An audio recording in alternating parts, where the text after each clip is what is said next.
Hi, thanks everybody for joining today.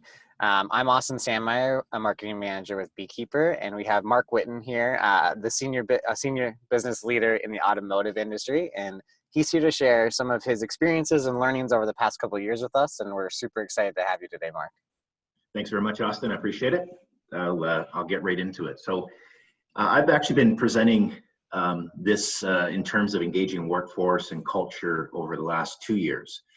At a number of different events, and it's gotten a lot of great feedback and and a lot of positive comments in terms of people that are in similar situations, working with people in large manufacturing type industries, et cetera, and the challenges that they've had are pretty common across the board. So I'm going to get into it and kind of walk through a little bit of where myself and my team, kind of attacked, some different things in terms of culture and people, and then the net results from that.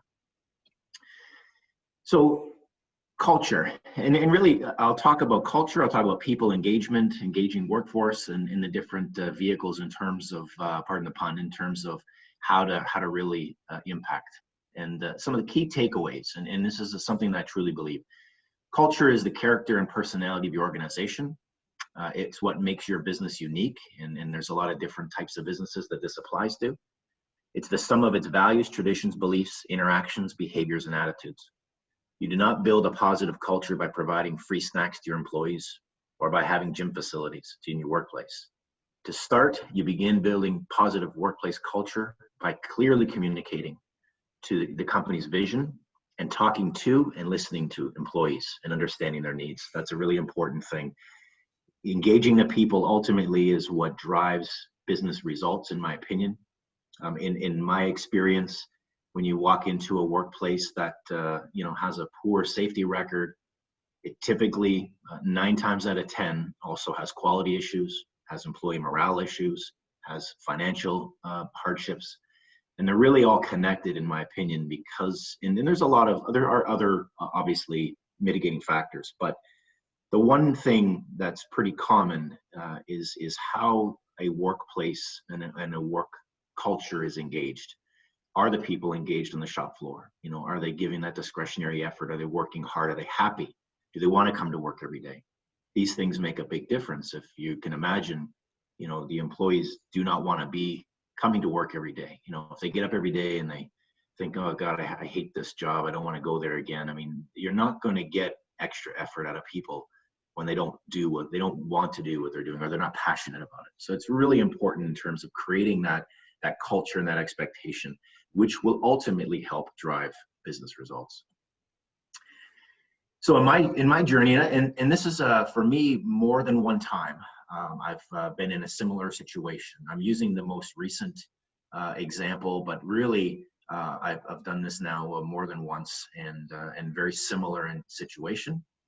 In this case, in 2016, I joined a large automotive tier 1 supplier in Kentucky.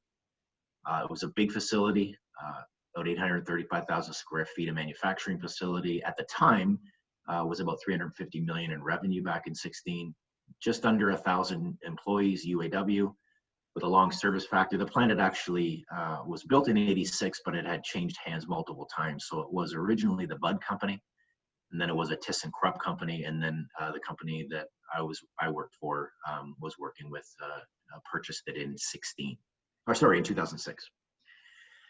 So at the time when I first visited the plant, the different conditions existed. It was dirty inside the plant. The lights were very dim. In my opinion, there was lots of unsafe work conditions. Employee morale was very poor. The annual survey at the time was 51% positive, which is a very low score, obviously. Official customer concerns were just around 450, just under 450 of that year in terms of customer-specific complaints for quality issues. That's a very high number in the automotive industry, of course. And the company had lost its Q1 certification. Customer relationship was very fractured, so the relationship between plant management at the customer and plant management in this company, the supplier, was very fractured. There was very little relationship left because of the ongoing issues and things like that. were incurring financial losses. And of course, because of the situation, the question was, is the facility, viable long term? So these kind of questions were out there. This is kind of the status when I joined. So my task was clear.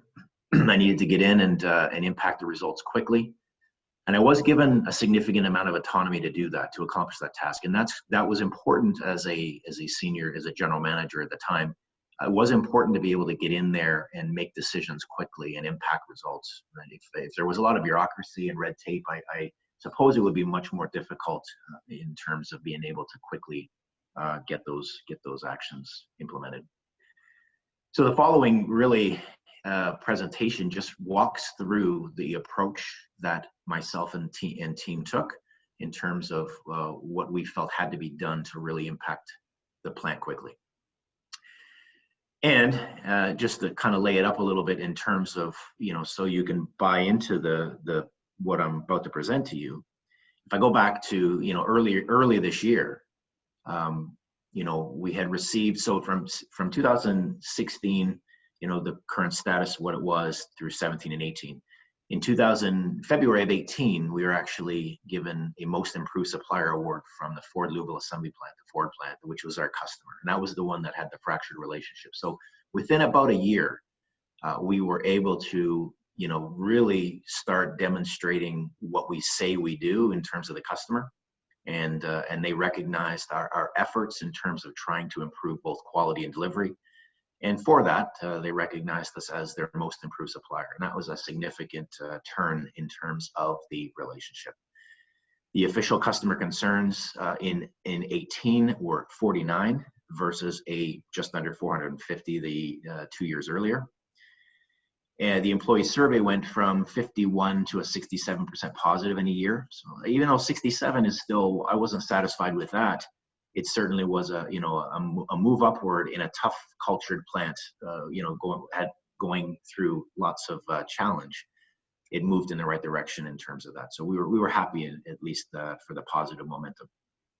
And then the other thing is, through 17 and 18, we were meeting budget. And prior to that, the plant had struggled to meet its commitments financially. Even though the plant was losing money, it was missing budget on a regular basis due to mismanagement, I would call it, of the financials, right? And that related back to the quality issues, and it related back to many other things that were occurring through those times. So a couple other things just to put on top of that. If you're not ultimately convinced that culture and engagement is as important as I feel it is, there's also other statistics that can go out there to share that. So, why does culture matter? Well, 51% of U.S. workforces are not engaged. That's a Gallup poll. Disengaged employees cost organizations between 450 and 550 billion annually. That's a lot of money. Organizations with engaged employees typically outperform those with low engagement by 202%. 60% of employees said their employer had a way to provide feedback about their own employee experience, but only 30% said that their feedback was acted upon. And that goes back to, and what I found when I sat with the employees, both in this assignment and a previous one, when I sat with employees, I was really taken back by the fact that they were so interested in feedback and that they didn't receive it. And I would get that across multiple conversations with employees, that they would say to me, if I'm not doing something that I should be doing, or if I'm doing something correctly, please just tell me. And I was shocked by that, because I really didn't think that that was so important to employees, but it was overriding a priority. And so that's something that we certainly took into consideration, right? How do we make sure that employees are engaged? Well, they need feedback. And as you can imagine yourself, in your workplace, in your performance, if you never received feedback about how you performed, if you didn't, you were just left up to your own guessing whether or not you were doing a good job or not doing a good job, or meeting your expectations in terms of your bosses, how would you feel? And to me, it's really important. People need feedback. And this is a key thing that I certainly learned and we took forward. Statistics show that 30% of employees strongly agree that when management involves them in setting goals, they are more likely to be engaged. That's a very true fact, right? You can imagine, again, if you're engaged and you are part of the decision-making model in terms of setting goals, you're more engaged, right? You're a part of that. You're invested. If your bosses just download, here's what you need to go do, and you've not been given the opportunity to have any say or input to that, I mean, you're less engaged. That's just a human nature thing. 87% of workers say they're highly committed to their organizations, but only 54% feel their company is loyal to them. 31% of employees said that more transparency regarding the overall health of the business would allow them to better understand their employers' goals. 23% of employees said that more transparency regarding the overall health of the business would cause them to be more motivated, and 14% would likely would not take other competing job offers. 79% of employees who are leaving their current job due to poor company culture, right? The old saying, you don't quit your company, typically you quit your boss. Well, you know, your leadership, and this is something that I'll point out in the presentation. Management and leadership are ultimately responsible for the culture in a plant. They set the tone, right? If you have an engaged management team that are highly driven in terms of people and respect and dignity, they listen to employees, they treat employees with the utmost respect, you will have that culture will be positive and powerful. The inverse is absolutely true as well. If you have leadership that does not respect employees, does not engage employees, treats employees poorly, you will find that the company culture will be fractured and poisoned. 20% of executives said new hires, especially millennials, leave because they don't like the organization's culture. Back to the original point, losing a good hire costs an average of $30,000. You think about how much effort we put into hiring people, you know, and the onboarding process and recruiting costs, et cetera, et cetera, et cetera. You know, that's a lot of money that we put into finding good people. And if you're not putting that effort into them once you receive them, and that it's not an ongoing thing, you know, it's costing you a lot of money that's hidden in terms of that. And 75% of the causes of employee turnover are preventable. Fully agree with that. So how to supercharge your culture, I call it, right? How to change your approach and drive for results. And ultimately, this goes back to results, right? Every business is in business to make money. And that's clear. And that's not a bad thing. There are different ways to get there. You know, some are fortunate and have great business in terms of the commercial piece. Others struggle commercially, but there's other ways to ultimately get to the result. And this is my belief that you know, you need to have a solid manufacturing process and system and tools and, you know, and measurables and goals and et cetera. Those absolutely. But on the other side of that, you also have to have an engaged workforce. You know, a workforce that buys in, supports, and gives you that, what I refer to as discretionary effort. Discretionary effort being, you know, giving that 110%, that 120%, right?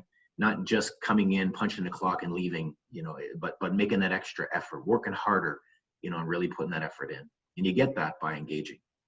So here's what I'd like to walk through. Workplace environment. So working conditions have a direct impact on workplace culture. I truly believe that.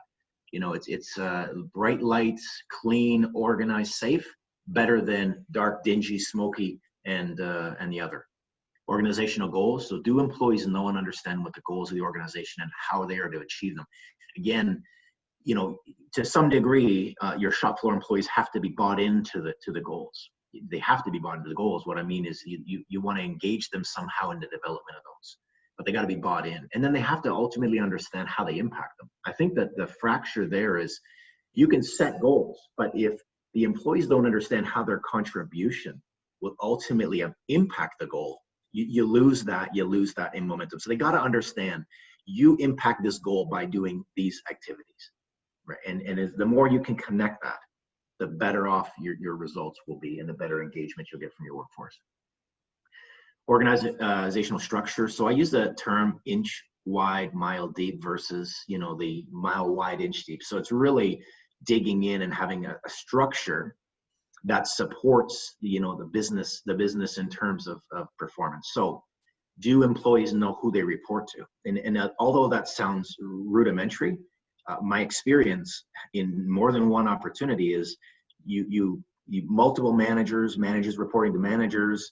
It's not even clear at the senior leader level who reports to who. For sure, it's not clear to the shop floor employees who they report to. So I think the more clarity around who's responsible for which working groups, who's in what group, and then again, what are the expectations, the better job you can do there, the better results you're going to see. Excuse me. Employee engagement, again, this is all really around the same thing, critical to driving a high performance culture. Surveys, I'm big on surveys. I believe surveys are truly an opportunity to learn from a management's perspective. It's an opportunity to listen. To some degree, employees may vent, but allowing them to really truly put stuff out there and picking through and understanding what are real issues will help you to steer that ship in terms of positive. Performance management, again, back to what I was saying earlier. So regular, tangible feedback, 360 degrees, making sure that the performance is both ways, up and down and left to right, so that everyone understands and knows where they're at. Communication is critical, multiple tiers both ways. And I mean, to the shop floor, from the shop floor, in every aspect, the communication, and as they say, right, is a lifeblood of an organization. It truly is.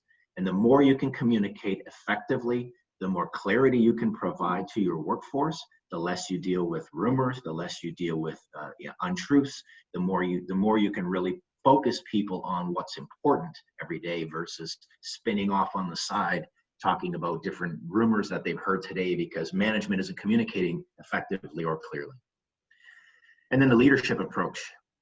Ultimately, and I'm very passionate about this, leadership, management is ultimately everything rises and falls on management shoulders, leadership shoulders, and ultimately leaders have to lead every single minute of every day. And you have to be hands-on, collaborative, and accountable, right? Leadership is, I wrote an article in Manufacturing and Technology Industry Week about burden of leadership. In my opinion, the burden of leadership really is that, you take on a leadership role, it requires you to be perfect every single day. We don't have the luxury as leaders of wearing our hearts on our sleeves and having emotion and these kinds of things, because the people that rely on you as a leader expect to have consistency and accountability when they talk to you, when they come to you. They come to you because you are a leader, and you take that on when you decide to be a leader. So the burden of leadership it's in my opinion, you have to really push yourselves to be that consistent heartbeat every single day in the organization that encourages, engages, and treats employees with dignity and respect. Okay, so when I talk about environment, and I mentioned, bright lights, clean, organized, etc. There is a theory out there called the broken windows theory.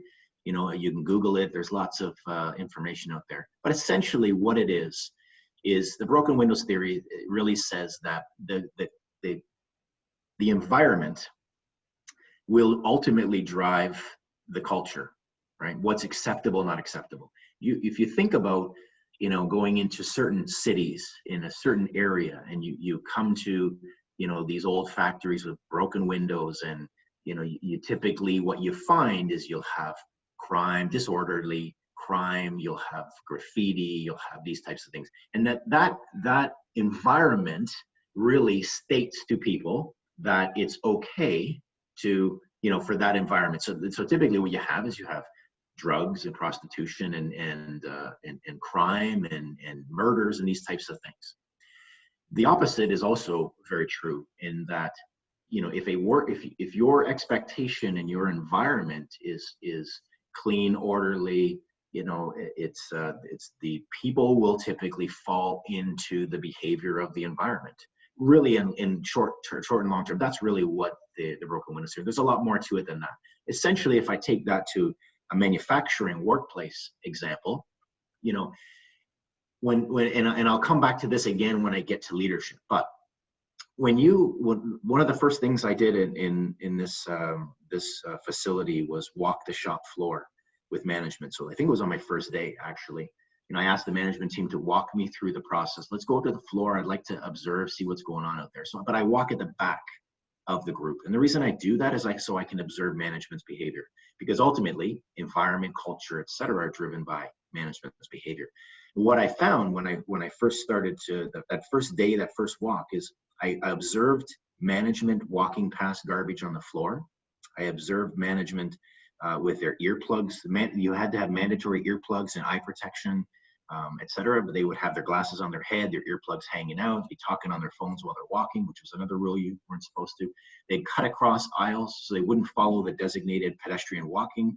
They would cut across aisles. So in short, what I realized very quickly is a large part of the problem in this facility was management and their behavior. Back to the environment. What I observed was dirty, dark, smoky, unsafe. I saw lots of unsafe acts, etc. So that environment ultimately was developed by management's behavior, but ultimately was also leading to high number of safety injuries. The TRIF rate and the lost time injuries were very high. Quality was out of control, many issues. People didn't want to be there. They were disengaged, etc. I wouldn't want to be there in terms of that environment. It was so poor.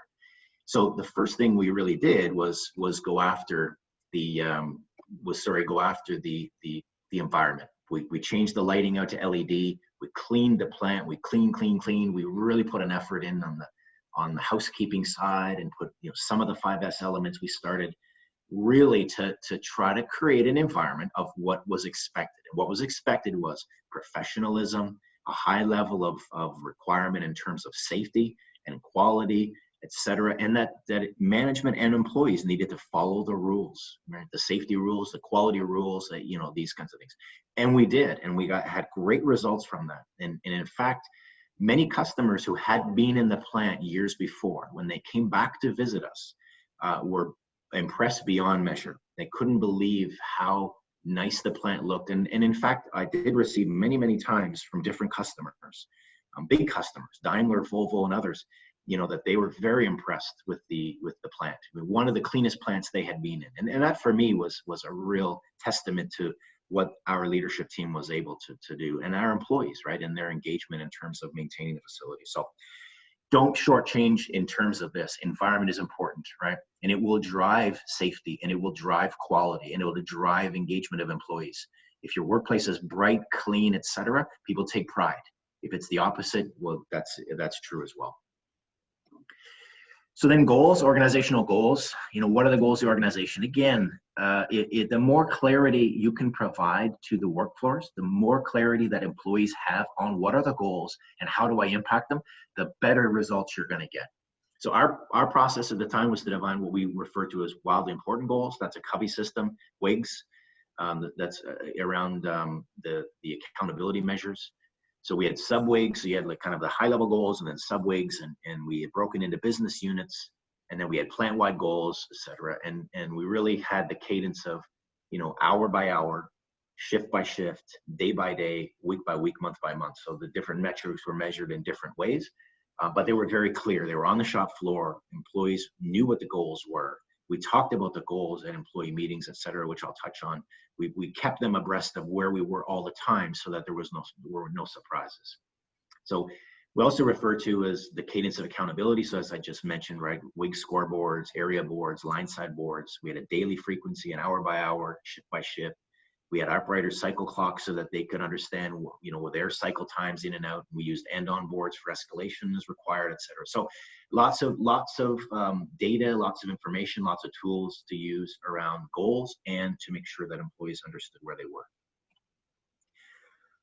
Again, I mentioned, the structure, inch wide, mile deep. Again, this is really important in terms of, management, and it really, regardless of how you're structured today, I just encourage you to think about is it clear, if from the shop floor employees, the ones that are, on the floor every day doing the work, is it clear to them, in terms of the structure, in terms of the organization, in terms of who reports to who, what is my escalation, who is my direct report, et cetera. I think that's really important. So again, the more clarity you can bring to the structure and get rid of the bureaucracy of too many leaders and too many people and too many layers, the more you can compress that, and that's why I use that inch wide, mile deep, the better the results you'll see. We used focus groups. So when we started, again, understanding why we had 51% positive on the employee survey. Why was that? Well, it wasn't really management's to answer. We really needed to hear from the employees on the floor and understand what were the challenges. Why did they feel that the plant was like, why do they have such negative feelings towards the company, towards the plant, towards management? And we really wanted to dig in on that. So we really asked for volunteers. We created focus groups and asked for volunteers for employees. The objective of the focus group is to help management understand why employees answered questions the way they did. Facilitators led discussions around why theories. So, well, why do you think the employees, answer the question, in this regard? We used survey results. So we took actually key comments out of the survey. So if you had a comment that was repeated multiple times, we take that comment out and we would try to understand, what specifically, why do you feel that? And we'd create these why theories and we'd pull all this data together. And then we would create action plans. And this is with the employees. So management would present to the focus group, here's what you told us, and here's what we think we need to do about it. Do you agree? And if the focus group said, yes, we believe that will have a positive impact on that metric, then we would do that. And then we would report out to the employees. So management would report out with the focus groups on a monthly basis on status to how we're ultimately gonna improve that metric. And that goes back to what I mentioned earlier. We went from 51 to 67. And again, I wasn't happy with 67, but I knew that it was moving in the right direction and we were starting to get traction and we were starting to engage the people, and I knew that if we continued this, ultimately we would get there. And we did, and we do still continue this, and you see the results of it. We created a culture plan. And again, the culture plan is really the summation of the surveys, the focus groups, employee feedback, and Ask the GM, and I'll talk about that in a minute, and coffee chats, which I'll talk about in a minute as well. So we really took a bunch of different data points. We pulled all that together and we created a culture plan. The culture plan really was, how do we impact employees' engagement and morale? How do we improve safety? How do we improve working environments and the culture in the plant? How do we, it's just really that it was set specific targets and goals using an A3 format. How do we do that? And then how do we see the results? And we did create that, and actually it became a company standard across all plants to have a culture plan. Employee committees. Again, the more engaging you can be with your workforce. This was a UAW plant. I mean, this was United Auto Workers, and we worked extremely well with the leadership of the UAW, both at a national level and local level. We had great engagement from the union. I personally spent a tremendous amount of time with the president, vice president, and the committeemen. There was four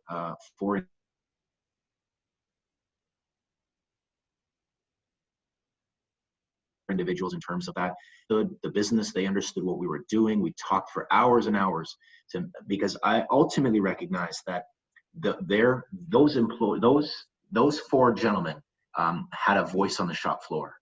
And if we could be aligned in terms of management and the UAW committee, that was very powerful. Obviously, the opposite is very true as well.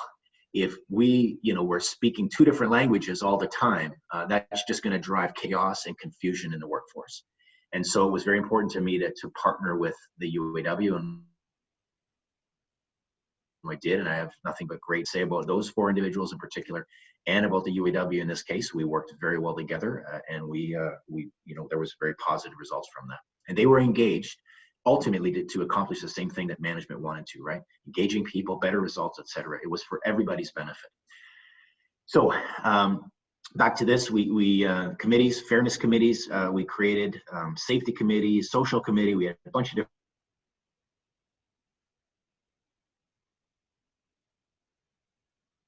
different committees going on, where the more they're going to give you that discretionary effort.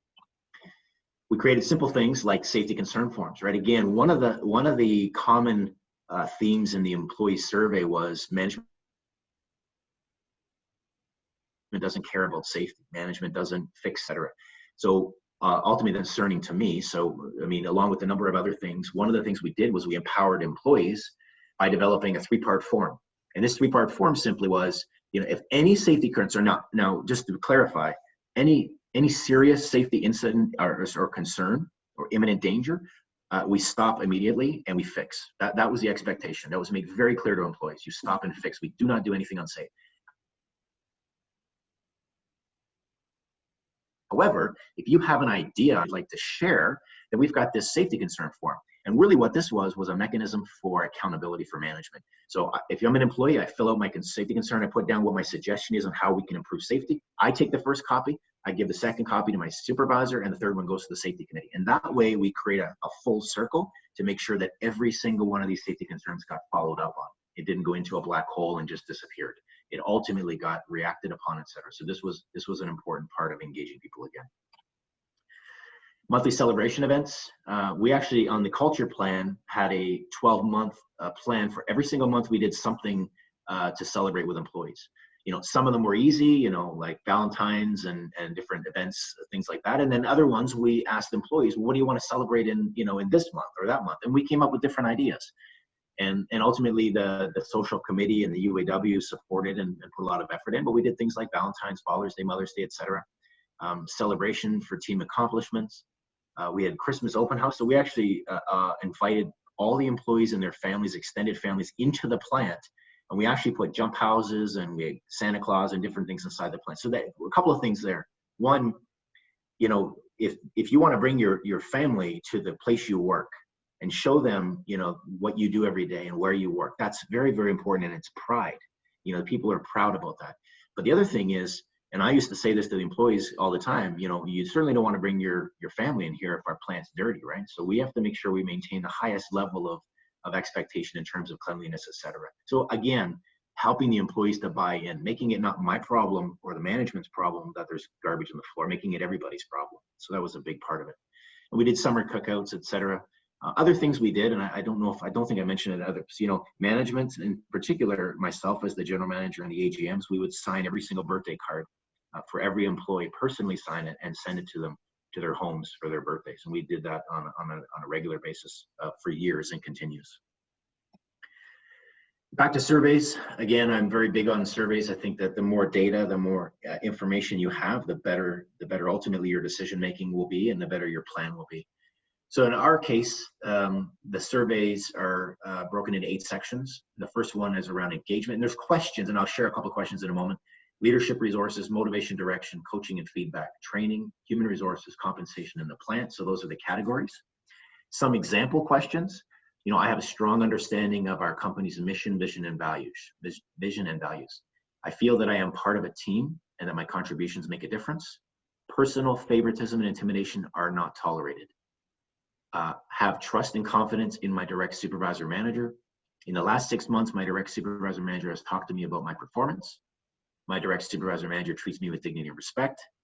Health and safety concerns are addressed in a timely manner. So those are some examples of about 36, I think it is, questions on the survey. There's some examples. And very, very direct, very straightforward questions. And you would score them positive, negative, and then there's room for comments. And we would get lots of comments, as you can appreciate, both good, bad, and indifferent. So we would really take those comments and really go back to what I mentioned earlier, where we used a factor of, I think it was 20%. If a comment was repeated, 20% of the time, it would become a key comment, and that key comment would really be with the focus groups, right? Why do we think this is the case? For example, if it said health and safety concerns are addressed in a timely manner, and that was a very negative score and a lot of comments around safety, we'd really want to dig into what is going on there. Why do employees feel that safety concerns are not addressed in a timely manner? So,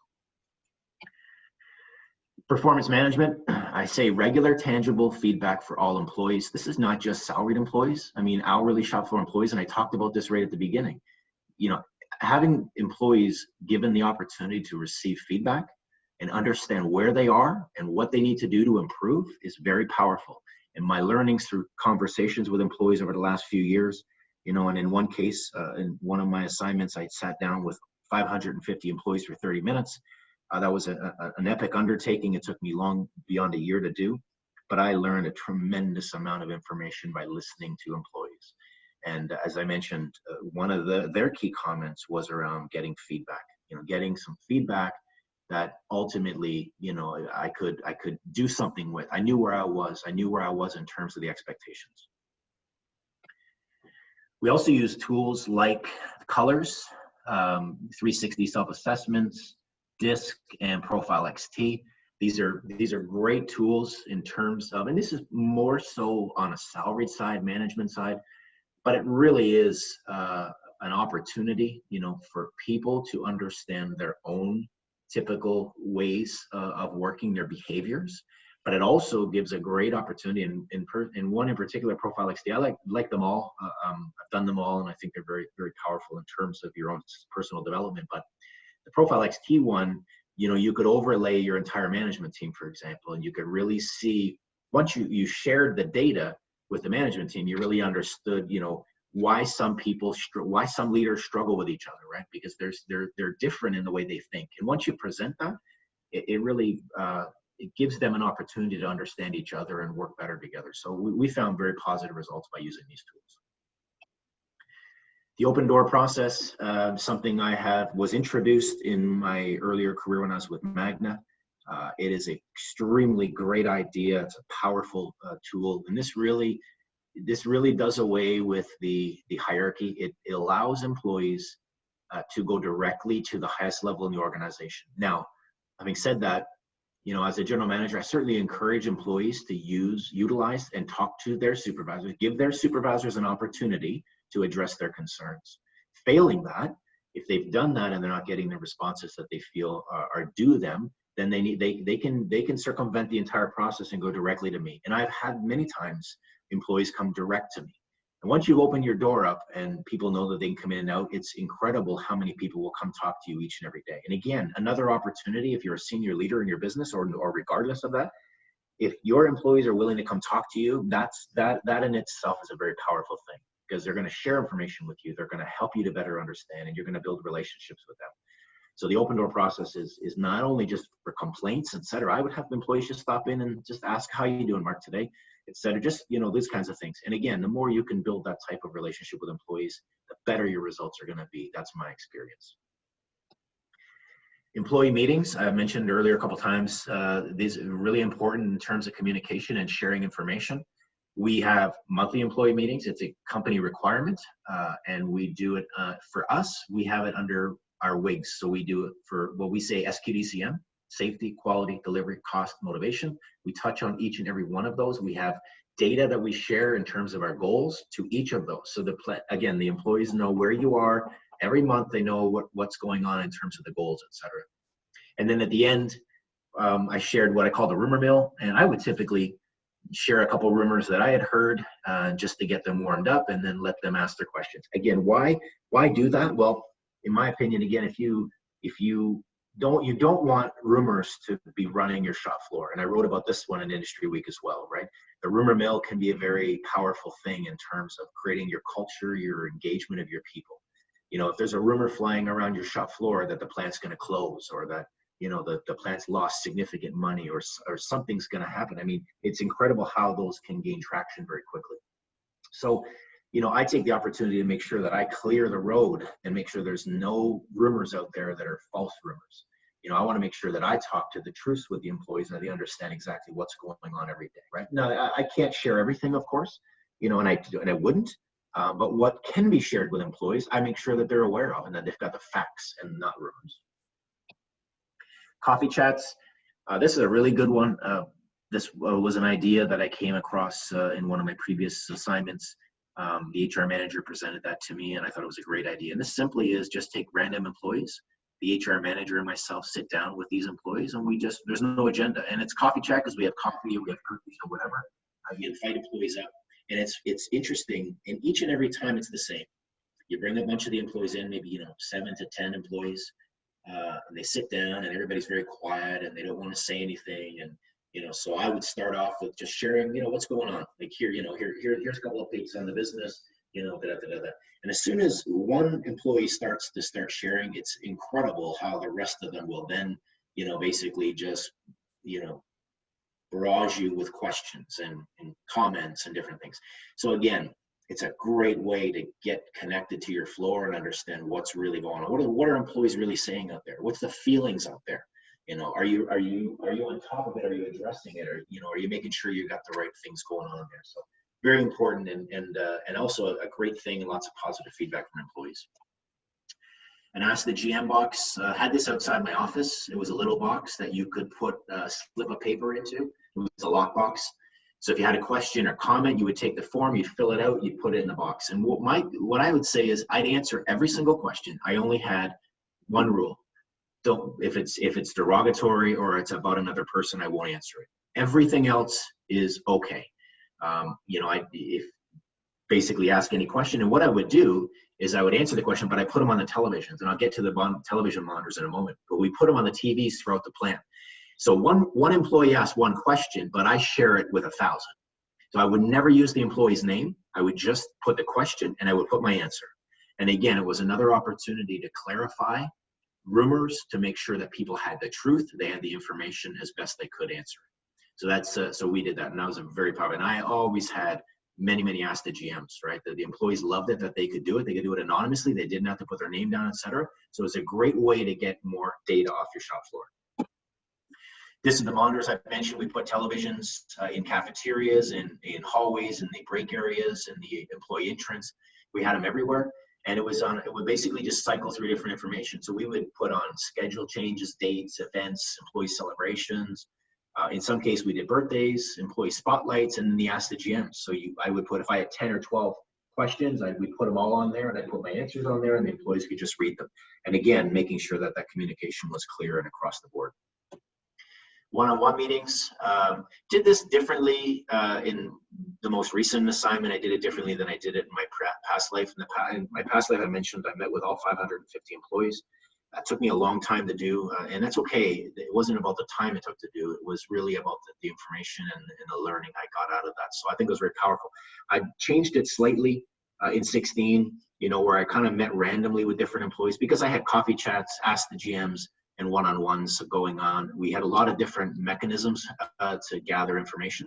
So I would host one-on-ones if employees were interested. I didn't force employees to have one-on-ones. And again, I got really good feedback in terms of that. And then coming to a close here, one comment, and I mentioned it earlier, right? Everything rises and falls on leadership, right? You can implement the greatest systems, the most rewarding programs, pay competitive salaries, listen and act on employee feedback. However, I want to touch on, frontline leadership, leaders' behavior. And I mentioned this right at the beginning of the presentation, management and leaders' behavior. If those who are the face of the organization are not acting in accordance with senior management expectations, everything I've shared with you to this point is ineffective. So my point here is, I've shared lots of different great things that I've learned, that have been taught to me over the years, and that we implemented in terms of making change.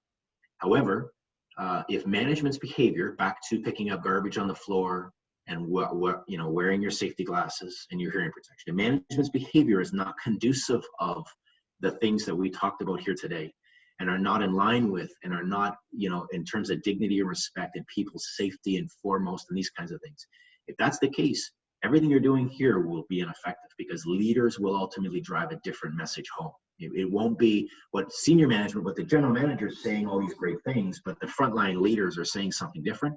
That disconnect can be poison in terms of getting results. So please be aware of that.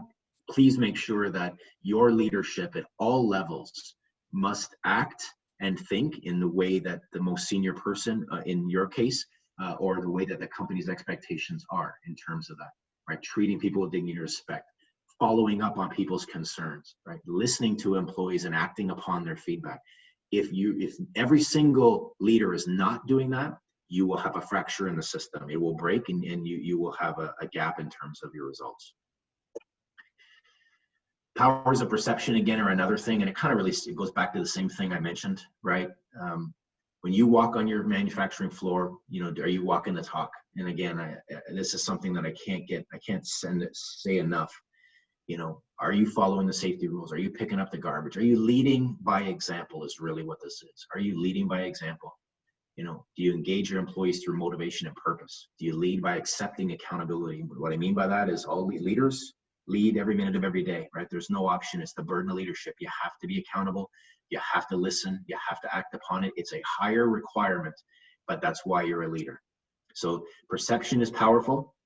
Why I talked about rumor mill, why I talked about employee meetings, and really clarifying and making sure employees have the information. Because if you don't communicate to your floor, to your people, others will. And other people will not necessarily have facts, but they'll still be sharing them, and those become perceptions and rumors. And so the leadership development, again, an important piece here, really critical. It goes back to just what we talked about, employee engagement, personalized coaching, monthly leadership meetings we did as well. So as on top of employee meetings, we had monthly leadership meetings. And this was how we made sure that the message was clear, as I mentioned in the last slide, that we made sure that every leader, every supervisor, every person directly impacting an employee in the building understood where we were every single day. So how we give feedback, dealing with difficult situations. We did role playing, performance evaluations. We made sure that they were equipped to carry out their job on the highest level possible. And then we also provided on-site leadership training. So we did different things like conflict resolution, leadership essentials, change management, etc. So yeah, having high expectations of leadership, but also engaging them and giving them the tools to do their job are critically important. Leader handbook. Did this in my past life. We developed a leader handbook, which really took the employee's handbook and expanded upon it to help leaders make better decisions. A simple example, on a night shift, a supervisor in the middle of the night is dealing with an employee that they suspect is under the influence. What do? It's not something that's very common, and they may make mistakes when it comes to that. So you want to make sure that they have the right understanding. So we would really get into those types of things in the leader handbook, and we would share, here's the things you need to do. Step 1, 2, 3, 4, 5. These are the things you got to do immediately, and then contact this person. And we made sure it was very clear, so there was consistency around these types of things, which helped the leaders, right? As they learned their jobs, ultimately the leader handbook helped. And I mentioned it before, and I'm very passionate about it, the burden of leadership. And this is the message that I would give to all leaders in my responsibility. And I would say that an employee on the shop floor, it's not their problem that you're in a bad mood as a leader, or you had a bad day, you had a fight with your spouse, you were late coming to work, something happened. We're all human, and we all deal with many different issues every single day of our lives. However, when you cross the threshold, when you walk in the plant, the factory, the business place, as a leader, when you cross the threshold, my expectation is that you conduct yourself with dignity and respect every single day, and you're consistent in the delivery of your messaging to employees. Meaning, despite the fact that you're having a bad day and you're in a bad mood, that's not the shop floor employee's fault that comes to you asking a question. If you think back, have you ever had a boss, when you think to yourself, oh, don't talk to him today, he's in a foul mood, right? You don't want to go talk to him today. That's something that was always a pet peeve with me. Why is it my problem that person's in a bad mood, right? They're a leader. They have an expectation to conduct themselves in a certain way. And so really, my messaging is, you have to be that person. The burden of leadership is that you have to carry a higher level of managing yourself because you lead people. And so that's a really important one for me. So lots of takeaways, but I'll very simply say your culture matters. It really matters. And your culture is really a summation of management, leadership, behavior, and the engagement of your people, how you conduct your workplace, the environment your workplace is. These things are your culture, like it or not. Your culture is just a result of that. So you can have great culture by having great workforce, great environment, great management, very clear communication at all levels, etc. But a strong commitment of culture drives organizational success, and success reinforces culture. So again, in my opinion is, culture ultimately, again, is a result, but it's also going to get you your competitive advantage and your business results. So workplace conditions have significant impact on employee morale and in turn your culture. Employee engagement is critical to achieve a positive workplace culture. Leaders have significant impact on employees. Great leaders will inspire and encourage employees to give that discretionary effort. Poor leaders will destroy a positive environment and incite fear in the workplace. I've seen it too many times, and it is so true.